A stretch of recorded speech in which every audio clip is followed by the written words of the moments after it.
các bạn, chào mừng các bạn đến với kênh Đinh Lăng Food and Horror trong chương trình kể chuyện ma ngày hôm nay. Trước khi vào câu chuyện của bạn Như Ý ở Hướng Hóa gửi câu chuyện một đề tài rất là hấp dẫn, thì Tân cũng xin gửi đến các bạn vài điều như sau. Thứ nhất là những câu chuyện mà do ekip cũng như là Tân kể thì là được tích góp từ những chuyện thật do các bạn gửi về từ quê hương của các bạn, cho nên cái thời lượng kể nó cũng theo câu chuyện, chứ ekip không thể nào bịa hay là có thể viết thêm để kể cho các bạn được, thì cái thời lượng chỉ đến đó mà thôi. Cho nên nếu các bạn nào yêu thích chuyện kinh dị và thích cái thời lượng dài hơn thì sắp tới đây ekip sẽ vào làm phim, cũng như là có một cái mục riêng, thì chuyên mục này sẽ kể tiểu thuyết kinh dị do chính Tân viết và sáng tác, thì nó sẽ dài hơn và Tân đang tập tành để kể.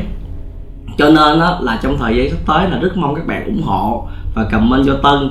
Với lại một điều nhỏ nữa là khi comment thì các bạn hãy comment lịch sự, đừng có chửi thề cũng như là có những từ thô tục.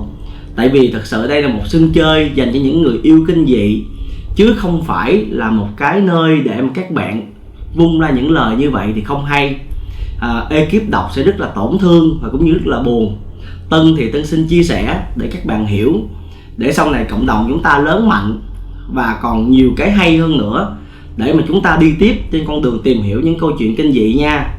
Và bây giờ câu chuyện kinh dị của ngày hôm nay, nó là một câu chuyện mà liên quan đến một loài ma, mà loài ma này thì nếu ai đam mê kinh dị sẽ đều biết, tại vì nó nổi tiếng trên toàn Đông Nam Á lận. Đó là ma lai. Ma lai hay còn gọi là ma rút ruột, ở một số quốc gia còn gọi là ma ăn mày. Vì sao? Ma lai có một đặc tính là chỉ xuất hiện ở người phụ nữ mà thôi. Khi trên 16 tuổi thì người phụ nữ này bắt đầu sẽ trở thành ma lai, và hàng đêm sẽ tự xuất cái đầu của mình ra và bay ở khắp nơi để tìm đồ ăn. Thì đồ ăn là cái gì? Là lòng gà, lòng bò và thậm chí là phân nữa các bạn. Nhưng họ chỉ ăn phân của động vật mà thôi, vì nếu như họ ăn phân người thì người đó sẽ chết. Thì mình có thể cho các bạn coi ma lai ngay bây giờ. Đây, ma lai là như vậy nè các bạn. Các bạn thấy không? Đó, đầu lúc lắc với bộ ruột vậy đó. Ok. Thì ma lai là sống ở các khu vực là rất là hẻo lánh. Đa số theo mình nghiên cứu là thường nằm ở những buôn làng ở các nước. Thì những nước nào hiện tại xung quanh mình có ma lai là Thái Lan, Malaysia, Indo, Philippines, Campuchia, Lào và Việt Nam. Hình như là Myanmar cũng có nữa các bạn. Câu ma lai rất nổi tiếng tại Thái Lan, Campuchia và Lào. Dường như các nhà làm phim cũng như là những câu chuyện kinh dị khi bạn hỏi đến ở các vùng núi ở các nước này, họ đều đến ma lai. Và câu chuyện ở Việt Nam chúng ta cũng không thể nào không có, vì chúng ta là nước anh em của những nước đó, thì tất nhiên là ma lai cũng có. Câu chuyện này xảy ra đối với một cái bạn ở Hướng Hóa, bạn kể cho mình. Thì câu chuyện này bắt đầu, nếu các bạn coi lại những cái tập mà liên quan đến cây ngải mà mình đã kể trong những tập trước, thì ba của bạn là bắt đầu ở đó lập nghiệp và thân thiết hơn đến cái nhà của người dân tộc đó. Thì ba của bạn mới hỏi là tại sao trồng cây ngải để làm gì. Thì ông này bắt đầu mới nói thật là trong làng này xưa trước kia đã có người chết bởi ma lai, cho nên ông trồng cây ngải để tránh ma lai và bảo vệ gia đình của ổng. Thì mới hỏi sâu vào câu chuyện thì được biết là trong làng có một cái anh đó là người của làng. Anh đó đến tuổi lấy vợ, nhưng mà ảnh lại không chịu lấy vợ, cho nên là ba mẹ cũng như cậu bắt anh đó phải đi lấy vợ, theo kiểu mà cha mẹ đặt đâu thì con phải ngồi đó. Thì cái phong tục này của người bộ tộc này là cũng đã rất là nhiều năm rồi, cho nên không bao giờ thay đổi được. Và mình cũng nói luôn, đó là bộ tộc người gọi là dân tộc Vân Kiều, hay còn gọi là Bru. Thì lần trước mình có nói là dân tộc Vân Kiều, Bru, mình tưởng là hai bộ tộc khác nhau, mà không phải. Người Vân Kiều chính là người Bru các bạn. Người Bru trước đây mình nói về lịch sử cho các bạn hiểu. Người Bru là một dân tộc trước đây rất là phát triển tại Lào, và họ là một dân tộc phát triển về nông nghiệp rất là giỏi.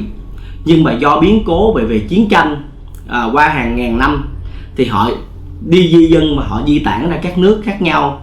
Thì ở Việt Nam mình là một trong những người bộ tộc Bờ Rô thì sống ở ngay chỗ Vân Kiều, núi Vân Kiều hay còn gọi là núi Viên Kiều ngày xưa.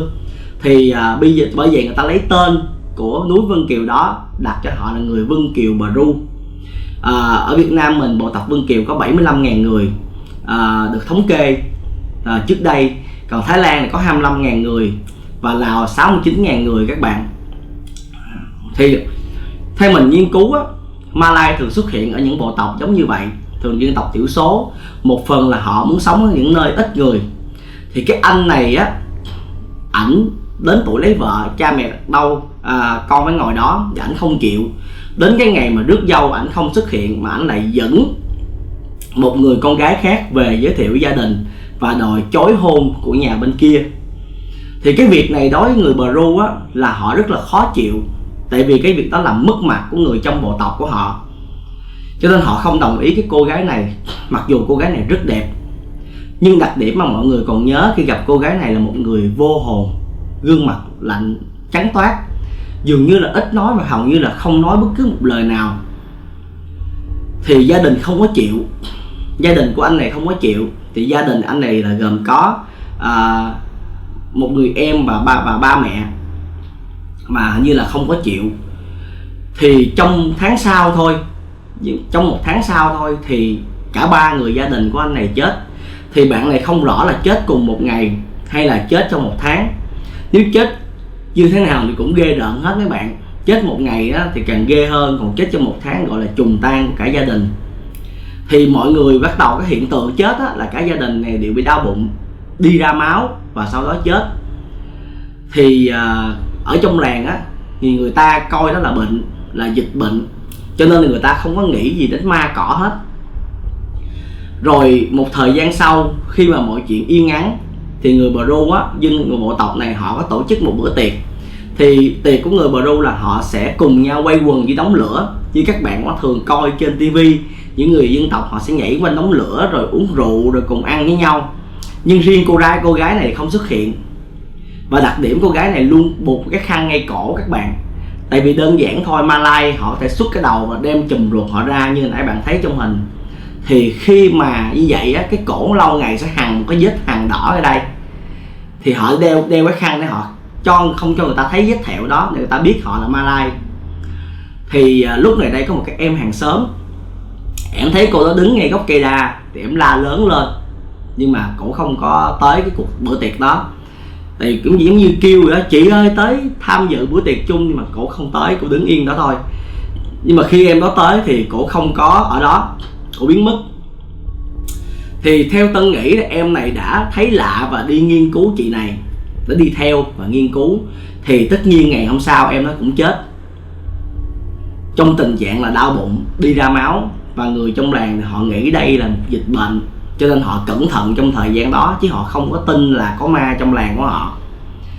Thì đến một thời gian, ở trong làng này có một người đàn ông từ ngoài Bắc đi vào. Thì người đàn ông này có xin ngủ nhờ lại nhà của các anh này. Mà khi vô ngủ nhờ á, thì vừa thấy cô vợ là anh này nhìn đắm đuối luôn. Thì cái anh này anh mới nhìn cái ông mà người Bắc vô đó, anh này anh mới nhìn trong cái vẻ là ảnh ghen. Thứ điều ảnh muốn đuổi ông này ra khỏi nhà luôn. Thì ông này ông mới đứng lên, ông dẫn anh này ra ngoài, ông lấy cái cớ là thôi hai đứa mình đi xuống chợ mua cái gì đó về làm mồi nhậu. Thì vì hiếu khách cho nên anh này cũng đi chung. Nhưng mà vừa đi xuống chợ một cái á, thì ông mới nói với anh này là cậu có biết vợ cậu là một người không bình thường.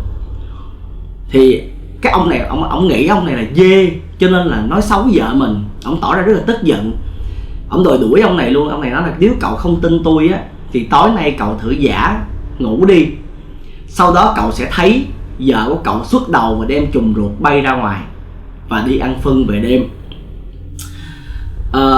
Nếu như điều đó xảy ra thì cậu hãy nhanh chóng lật ngược cái xác không đầu lại, khóa chốt cửa, và khi cái đầu quay trở về không vào xác được thì sẽ tự động chết. Thì ông này khi ông nói á, thì anh này lại càng không tin, tại chuyện nó quá phi lý, vợ của mình mà làm sao có cái chuyện đó được. Thì ông người Bắc thì mới nói thêm một chuyện nữa mà có thể làm cho anh này tin. Có nghĩa là ông hỏi là từ lúc mà cậu đem cô này về đến giờ á, cậu có bao giờ nhìn thấy cái cổ của cổ chưa? Thì cái anh này anh mới suy nghĩ lại, anh nói như là chưa, nào giờ vợ mình cứ đeo cái khăn ngay trước cổ không à.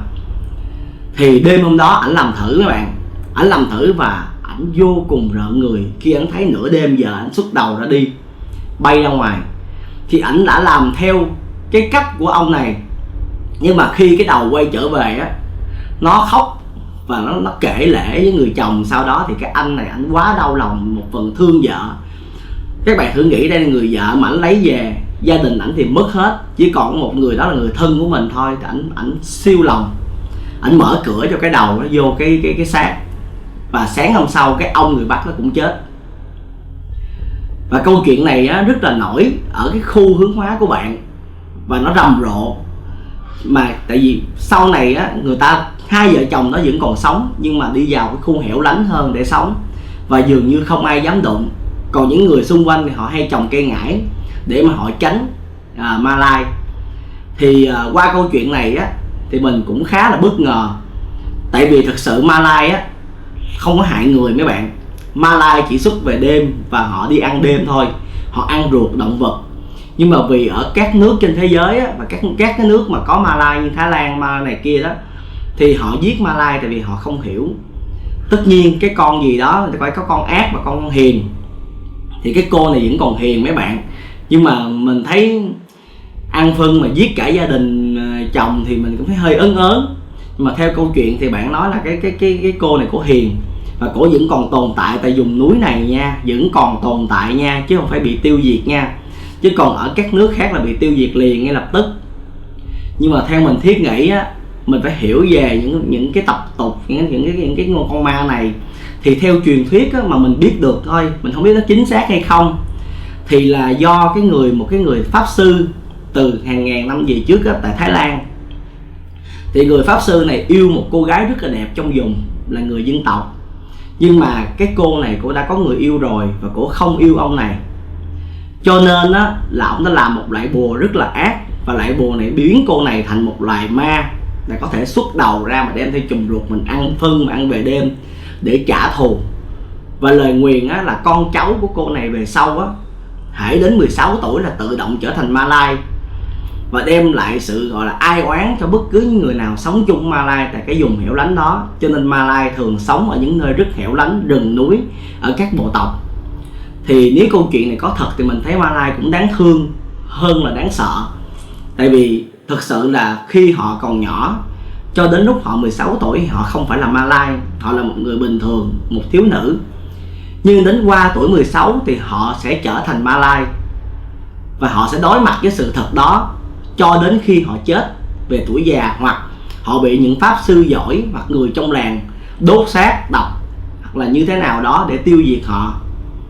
Thì qua câu chuyện này á, thì Tân cũng thấy Việt Nam mình cũng khá là nhiều những câu chuyện ma, và hầu như là còn ghê rợn hơn các nước mà Tân đi nữa.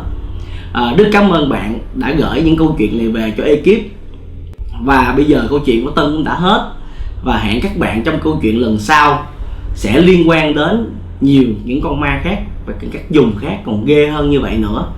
Thì rất cảm ơn các bạn đã theo dõi, và mong các bạn hãy đăng ký, like và share, ấn chuông để mà là người đầu tiên xem những câu chuyện ma do kênh kể nha. Và bây giờ bye bye, hẹn gặp lại.